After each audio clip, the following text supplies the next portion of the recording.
ভালকে কোৱা ঐ তহঁতক কোনে ইয়াতে কি কৰি আছে সঁচা কথা কবা একো নকওঁ ভালকে কৈছো সঁচা কথা ক এতিয়া কি কৰি আছিলা হা সঁচা কথা কোৱা ক আজি এই গোটেই ষ্টুডেণ্ট যে ইয়াতে আহিছে এইবিলাক অবৈধ কাম যে কৰি থাকা তোমালোকৰ কি লাজ নালাগে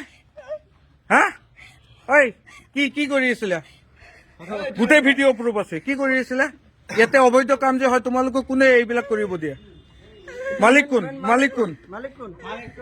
हाँ नहीं जानता कहाँ से हो तुम बाहर से आके यहाँ रहते हो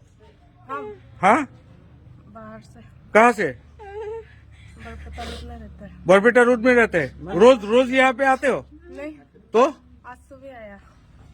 अच्छा तुम लोग हसा था हाँ एते पुलिस माती आছো এতিয়াই পুলিচ মাতি আছো কোৱা মুখ বন্ধ কৰিয়ে কোৱা অসুবিধা নাই মুখ বন্ধ কৰিয়ে কোৱা সঁচা কথা কোৱা একো নকওঁ কোৱা মুখ বন্ধ কৰিয়ে কোৱা সঁচা কথা কোৱা আৰু কাম কৰিবা এইবোৰ জীৱনত কৰিবা এনেকুৱা কাম হা তোমালোকৰ মা ভনী নাই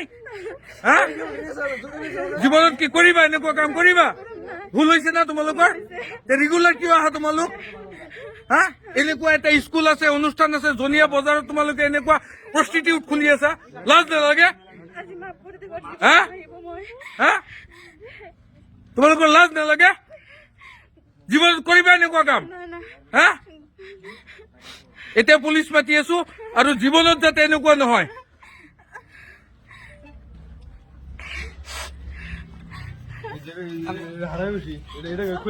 আজি মানে আমাৰ জনিয়াত দুটাকৈ ধাবাৰ নামত চলি আছে প্ৰস্টিটিউটৰ ব্যৱসায় সঁচাকে এইটো লজ্জাৰ বিষয় আজি আমি দুখ পাইছো গোটেই ষ্টুডেণ্টে আহি আমি ইয়াতে গোটেই মানে ধৰাত পেলাইছে ৰুমত মানুহ সোমাই আছে আৰু বাহিৰৰ পৰা ছোৱালী আনি পেলাই এটা ডাঙৰ এটা ৰেকেট ইয়াতে চলি আছে এই ৰেকেটটো ভংগ কৰিব লাগে মই জিলা প্ৰশাসনত অনুৰোধ জনাম যে আমি ষ্টুডেণ্টৰ যিমান সমাগম ইয়াতে হৈছে আজি আমি লজ্জিত যে ষ্টুডেণ্টে আহি পেলাই ইয়াতে ভাঙিব লগা হৈছে গতিকে মই প্ৰশাসনক অনুৰোধ জনাম আপোনালোকে এইটো দৃষ্টিগোচৰ ভালকৈ কৰক আৰু ইয়াতে যিবিলাক কালপ্ৰিট জড়িত হৈছে এই ব্যৱসায়ৰ লগত যোনে জড়িত হৈছে তেখেতসকলক বিহিত ব্যৱস্থা কৰি কঠোৰ শাস্তি প্ৰদান কৰক আৰু এই জনিয়াত যে দুটা ধাবা চলি আছে এই ধাবাটো স্থায়ীভাৱে বন্ধ হ'ব লাগে সেয়া মই প্ৰশাসনক অনুৰোধ জনাইছো লগতে আপোনালোক সকলোৱে আমি সজাগ হ'ব লাগে যাতে এনেকুৱা কাম জনিয়াত বুলি নহয় বৰপেটা জিলাত বুলি নহয় অসমত কতো যাতে নহয় মই সকলোকে অনুৰোধ জনাইছো আপোনালোকে এইটো বন্ধ কৰাৰ ক্ষেত্ৰত আমাক সহায় কৰক ধন্যবাদ